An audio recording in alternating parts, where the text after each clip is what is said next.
on the screen is focused on the Colorado River Basin, and Powder Days, which was published in 2021, and which contemplates the future of ski bumming and also ski towns, the ski economy. One of the things that I think Heather really does best is to physically get into the landscapes that she's writing about.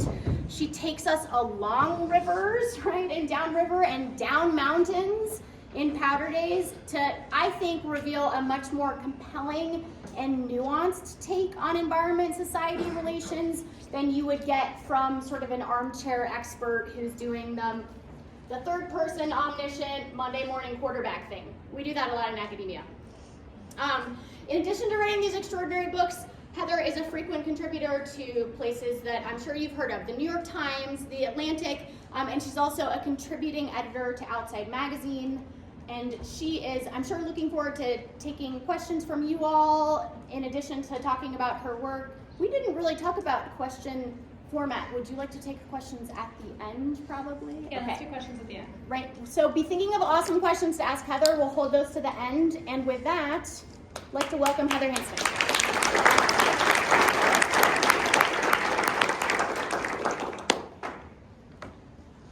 Awesome, thanks. Adrian, thanks, Ed. Can you guys hear me okay? Yeah. This is good? Great.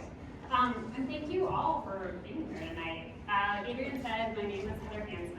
I'm a writer, I'm an author, I'm a journalist, and I write books and magazine stories about the relationship between us and the world around us, which can be really complicated and interesting. And I'm really grateful to be here with you all tonight because it feels more important than ever to be in dialogue in real time with people telling stories. And tonight I want to talk about why those stories are important, especially when we're talking about complicated, wonky topics like engineering or science or the infrastructure that undergirds how we live in the world, and how we're going to live in the world in the future. So to start out, I want to do a little bit of level setting. How many of you guys would consider yourselves storytellers? How many of you guys like telling your friends about what you did on the weekend, or you had adventures you went on, or the weird things that your family does, or anything like that? How many of you, show of hands, put them out there. Okay, cool. That's a lot. And I think that in reality we all are storytellers. It's in our DNA. And storytelling, and by that I mean conveying information through narrative, is considered our oldest art form. It goes way back to way before the written word. It informs how we absorb information and how we remember it, because we have these emotional and physiological pathways and responses to it. So there's actual brain science behind why we remember fairy tales better than we remember bullet points or something like that. And I am obviously a little biased in thinking that's important because that's my job, but I found that it's particularly true when I'm trying to talk about things that are complex and technical, or trying to write about things that might seem kind of intangible, like climate change or like resource use. And right now, at a time when it feels like we're getting so much of our information from disparate different sources, and when truth can sometimes feel like a fraught concept right now, and when storytelling and narrative is being co-opted and changed by things like large language models, I think it's even more important to try and find your own storytelling voice, and to use these deep-rooted human connection points to be clear and precise about the things that are important.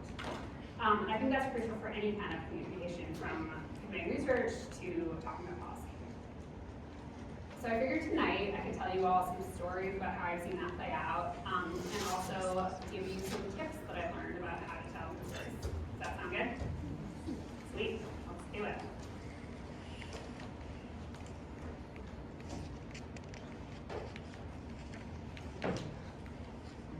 So I'm going to start with one particular story. And like Adrian mentioned, I wrote a book called Downriver, Into the Future of Water in the West, which is about what it sounds like. It's about water use in the western U.S. and how that's potentially going to play out in the future, and why it's really tricky to figure that out because of laws and history and drought and all these kinds of other things.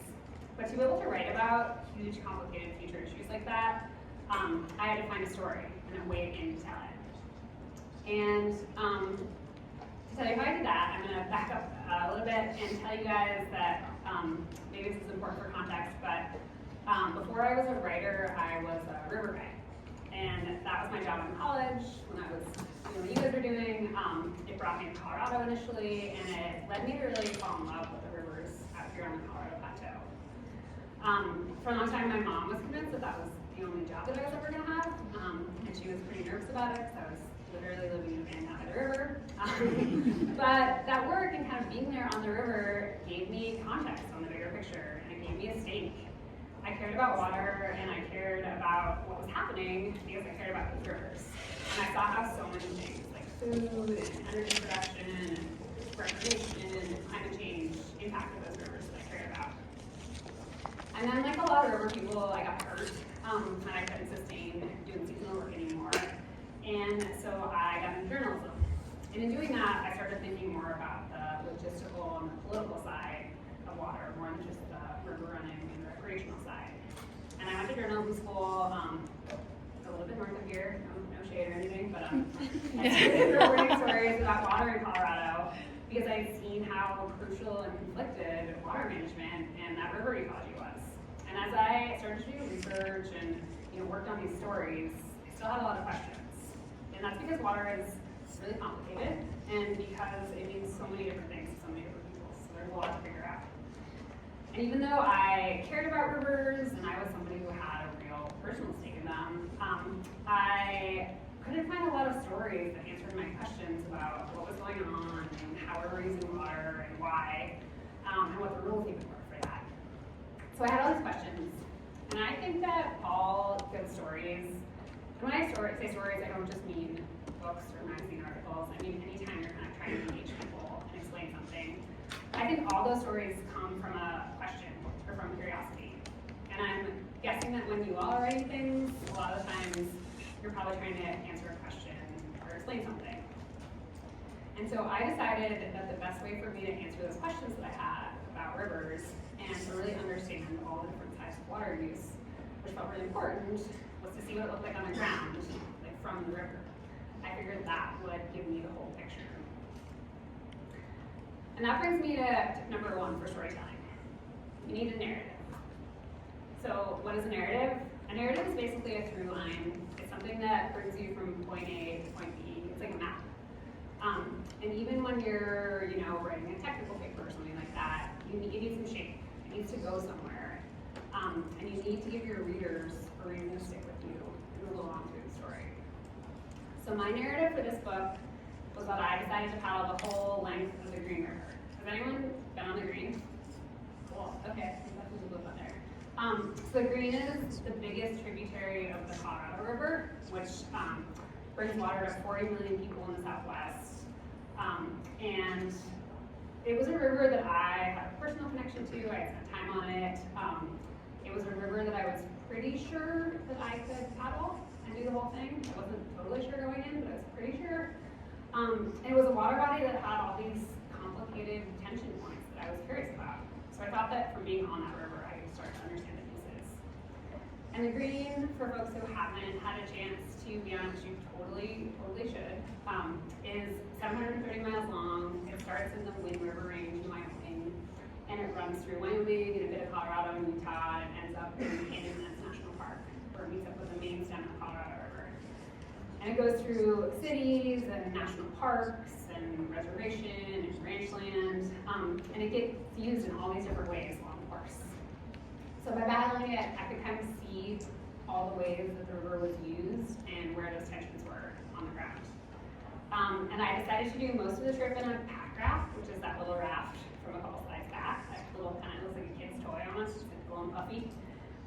And I ended up doing most of it on my own.